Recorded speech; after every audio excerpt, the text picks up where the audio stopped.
요한복음 16장 32절 33절의 말씀 마음을 집중하시고 함께 읽어보십니다. 보라, 너희가 다 각각 제 곳으로 흩어지고 나를 혼자 둘 때가 오나니 벌써 왔도다.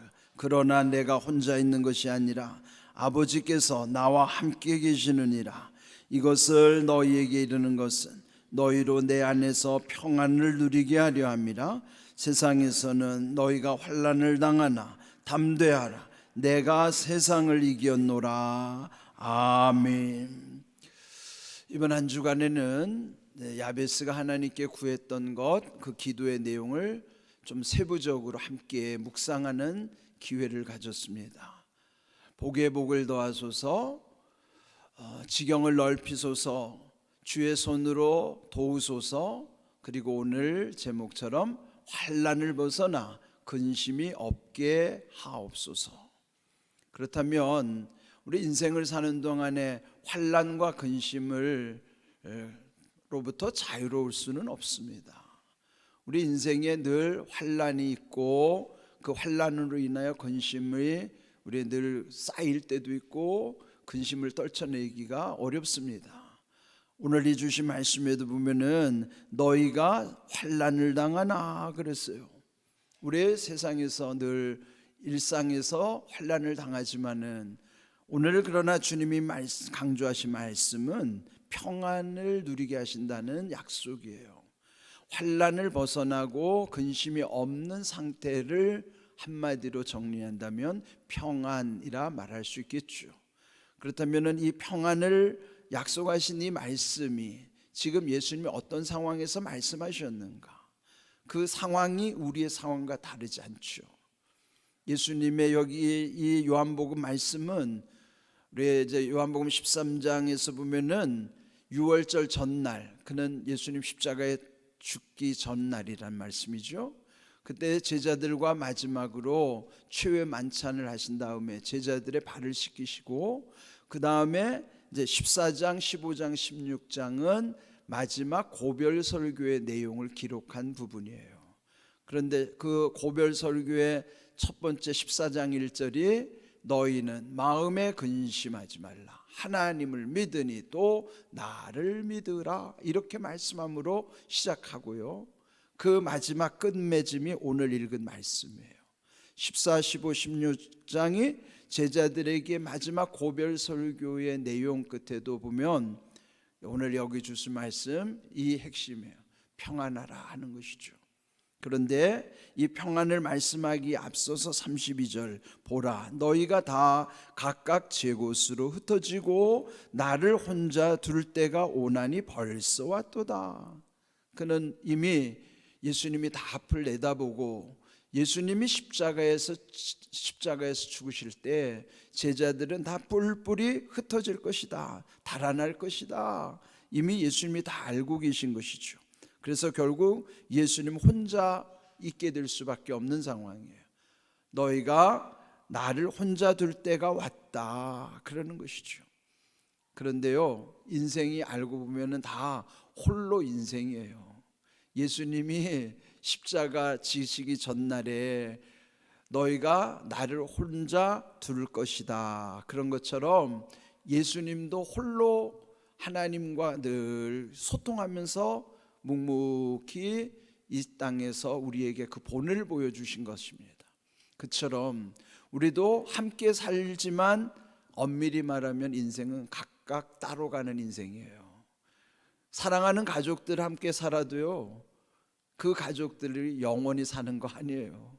이 땅에서 잠시 사는 것이고 결국 함께 살아도 어떤 때는 내 속사정도 다 알아주지 못해요. 그런 때 보면은 다 인생은 다 제각각 살아가는 것이다. 그런 예수님이 말씀하신 것처럼 혼자 둘 때가 온다 하는 것처럼 우리도 다 혼자 살아가는 인생이라는 것을 이 말씀 속에서 알려주시는 내용입니다. 그러면서 그런데 내가 혼자 있는 것이 아니라 아버지께서 나와 함께 계시느니라. 이 말씀이 중요해요. 우리가 함께 사는 인생인 것 같은데 결국 홀로 남겨지는 인생이죠. 그런데 결코 혼자가 아니라는 사실을 알려주시는 거예요. 왜 그럴까요?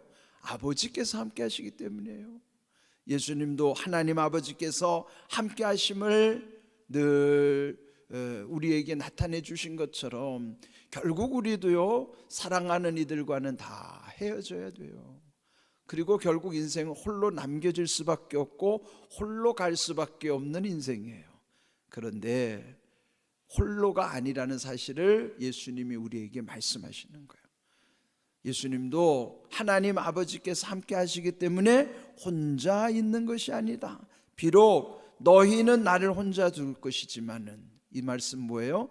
세상의 모든 이들은 결국 다 떠날 것이지만, 그리고 세상 사람들은 다 각각 홀로 남겨질 수밖에 없지만은, 그러나 홀로 인생이 아닌 것은 나를 이 땅에 보내주신 아버지께서 이 땅에서도 나와 함께 하실 뿐만 아니라 우리 주님 예수님 손잡고 천국에 이르게 하시겠다고 하는 약속이 있기 때문인 것입니다. 그러면서 33절, 오늘의 아주 중요한 말씀이에요. 이것을 너희에게 이르는 것은, 지금 말씀한 이 사실을 굳이 말씀하시는 까닭은 너희로 내 안에서 평안을 누리게 하려 함이라 그랬습니다. 그렇다면 평안은요, 주님 안에서만 있는 거예요. 내 안에서 평안을 누리게 하려 합니다. 그러므로 그 다음 주신 말씀, 세상에서는 너희가 환난을 당하나, 그는 뭐예요? 세상에서 환난을 당하는 것이 놀랄 일이 아니에요. 세상에는 환난이 있는 게 당연한 것입니다. 그래서 환난을 벗어나 근심이 없게 하옵소서라고 하는 그 기도 속에는요, 좀 깊이 생각해야 될 부분이 있어요. 물론 그 속에는 하나님이 우리에게 환난을 주셔서 우리 믿음을 강하게 하시는 환난도 있어요. 그런데 환난을 벗어나게 해달라는 말씀은, 물론 지금 당하는 환난이 감당하기 어려울 수도 있겠지만은, 또 하나의 중요한 의미는 소용없는, 쓸데없는, 당하지 않아도 되는 환난을 당하지 않게 해달라는 거예요. 인생을 이렇게 돌아보면요, 어떤 분은 왜 저분은 굳이 저런 환난을 당할까? 저런 환난은 안 당했으면 좋겠는데, 저런 환난은 저분에게 전혀 유익하지 않은데, 그런 생각이 들 때가 있어요. 물론 유익한 고난이라면 그 충분히 우리에게 받을 만한 가치가 있어요. 그런데 아무 의미 없는, 왜 아무 의미가 없을까요?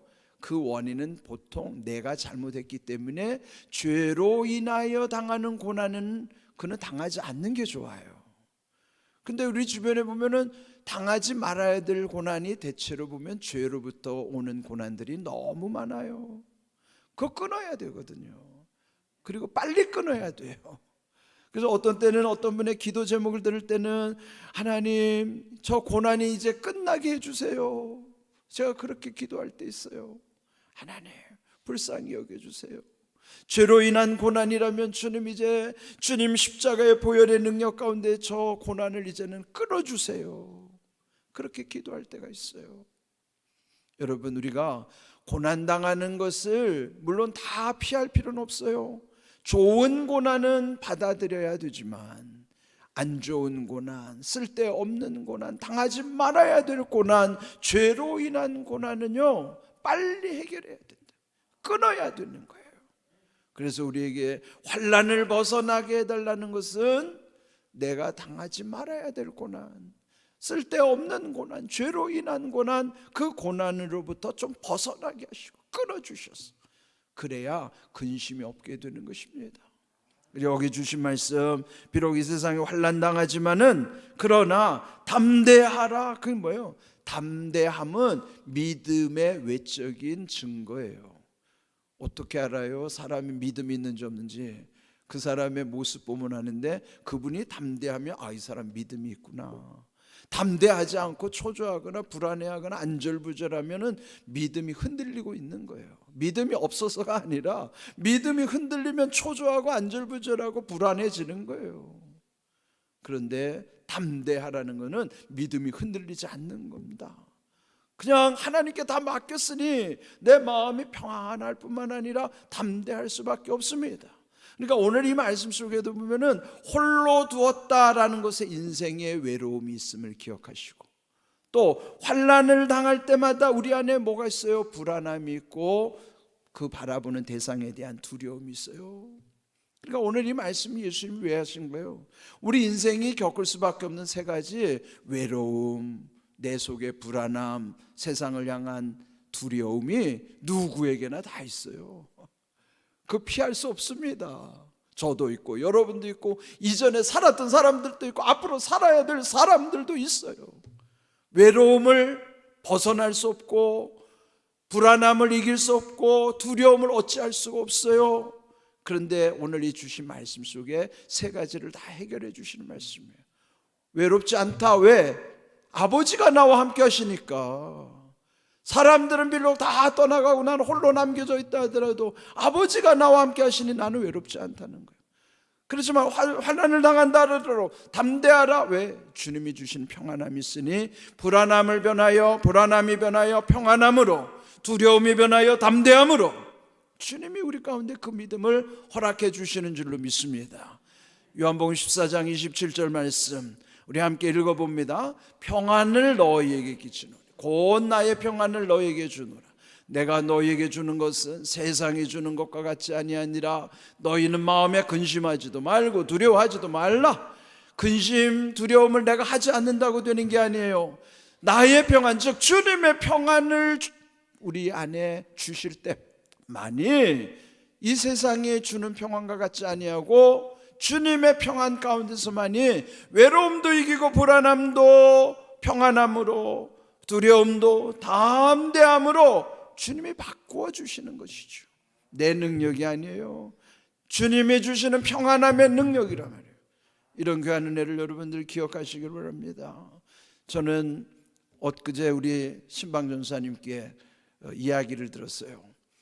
어떤 낯선 분이 우리 교회 앞을 지나다가 우리 교회 안에 여기 응답하리라 그 글을 보고 그 앞에서 기도하더라는 거예요. 그 낯선 분에게 왜 그러냐 여쭤봤더니 저 말씀이 너무 좋다는 거예요. 그분의 마음이 어떨지 모르지만은 그 안에도 응답에 대한 갈망이 있으니까 그 낯선 분이 길을 지나가다 그 앞에서 기도하고 있지 않았겠어요? 그래서 우리 전사님이 그분을 청하여 우리 교회를 이렇게 보여주시면서 우리 교회 혹시 교회 없으시면은 우리 교회 나오라고 이렇게 전도하셨다는 거예요. 그러니까 여러분이 길거리를 지나가는데 안에 그 말씀만으로도 전도가 되는 거예요. 그러니까 모든 사람들은 다 이렇게 외롭고 불안하고 두렵기 때문에 주님을 만나야만 하는 존재들이에요. 오늘 주신 말씀처럼 우리 인생의 환난을 벗어나 근심이 없는 은혜가 우리 모두에게 임하기를 주님의 이름으로 축복합니다. 아멘.